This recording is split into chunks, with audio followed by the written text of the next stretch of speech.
Episode 1 mindset क्या है, अदृश्य ऑपरेटिंग सिस्टम। सुनो, इस चैनल पर न तो कोई फालतू की ज्ञानबाजी होगी और न ही मैं यहाँ तुम्हें बेमतलब मोटिवेट करने आया हूँ। मेरा नाम तुम्हारे बड़े भाई जैसा समझ लो और ये है स्वामी स्पीक्स। अगर तुम अपनी सोच को बदलने और मेरे साथ इस सीरीज के पहले एपिसोड में आगे बढ़ने के लिए तैयार हो तो अभी चैनल को सब्सक्राइब करके वो बेल आइकन दबा दो।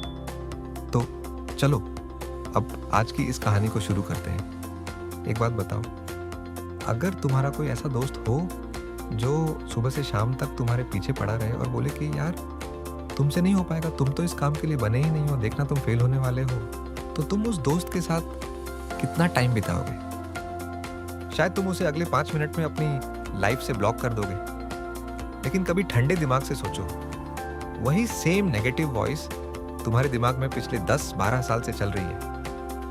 जब भी तुम कुछ नया करने की सोचते हो, वो वॉइस पीछे से बोलती है कि तुमसे नहीं होगा, और तुमने उसको ब्लॉक करना तो दूर, उसको अपना सबसे बड़ा सच मान लिया है। माइंडसेट तुम्हारे ब्रेन का ऑपरेटिंग सिस्टम।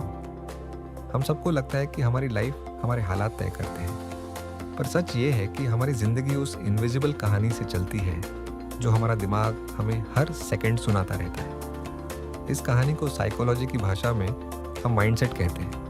इसको एक आसान उदाहरण से समझते हैं। तुम्हारा दिमाग एक बहुत ही पावरफुल सुपर कंप्यूटर है। तुम्हारा माइंडसेट उसका ऑपरेटिंग सिस्टम है।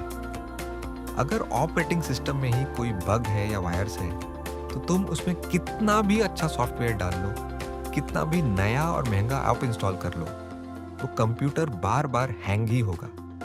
हम सब अपनी लाइफ में यही गलती करते हैं। हम नए स्किल्स सीखते हैं, मोटिवेशनल वीडियो देखते हैं, पर जो अंदर का मेन ऑपरेटिंग सिस्टम है उसे अपडेट करना बिल्कुल भूल जाते हैं।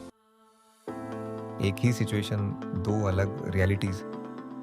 चलो एक रियल लाइफ सिचुएशन देखते हैं जो हम सब ने कभी ना कभी फेस की है। इमेजिन करो, 2 लोग हैं, राहुल और कबीर। दोनों को उनके करियर का सबसे बड़ा ब्रेक मिला है। उन्हें स्टेज पर जाकर एक बड़ी प्रेजेंटेशन देनी है। दोनों बैक स्टेज खड़े हैं, दोनों के हाथ कांप रहे हैं, दिल की धड़कन तेज है और चेहरे पर पसीना आ रहा है। अब यहाँ खेल शुरू होता है उनके ऑपरेटिंग सिस्टम का। राहुल अपने अंदर की इस फिजिकल सेंसेशन को देखता है और सोचता है, मुझे बहुत डर लग रहा है, मैं पक्का सब गड़बड़ कर दूंगा, मैं सब भूल जाऊंगा। कबीर भी वही सब फील कर रहा है, पर वह खुद से कहता है, बॉस ये डर नहीं है, ये तो एक्साइटमेंट है।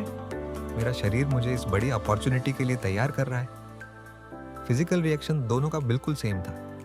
दोनों के अंदर वही एड्रेनलिन रश हो रहा था, पर एक के लिए वह डर बन गया और दूसरे के लिए एक्साइटमेंट। क्यों? क्योंकि उनके ऑपरेटिंग सिस्टम का कोड अलग था। हमारा दिमाग सच को नहीं देखता, वो हमारे बिलीव्स के हिसाब से हमारी रियलिटी को बनाता है। आज का होमवर्क, जिंदगी एक दिन में नहीं बदलती, पर रोज लिए गए एक छोटे से फैसले से जरूर बदल जाती है। आज के इस सेशन के बाद मैं चाहता हूं कि तुम बस 5 मिनट अकेले बैठो और खुद से एक सच्चा सवाल पूछो। वह कौन सा ऐसा डर या लिमिटिंग बिलीफ है जिसे तुम सालों से सच मानते आ रहे हो, जबकि वह सिर्फ तुम्हारे दिमाग की बनाई हुई एक कहानी है? उसे पहचानो और मुझे नीचे कमेंट में लिख कर बताओ, What belief are you leaving behind today? अगर आज की बात से तुम्हारी लाइफ में थोड़ी भी वैल्यू ऐड हुई हो तो इस चैनल को सब्सक्राइब करके हमसे जुड़ जाना। लेकिन जाने से पहले एक सवाल के साथ तुम्हें छोड़े जा रहा हूँ। If mindset controls everything, can it actually be changed? अगली बार फिर मिलते हैं। See you in the next lesson of Swami Speaks.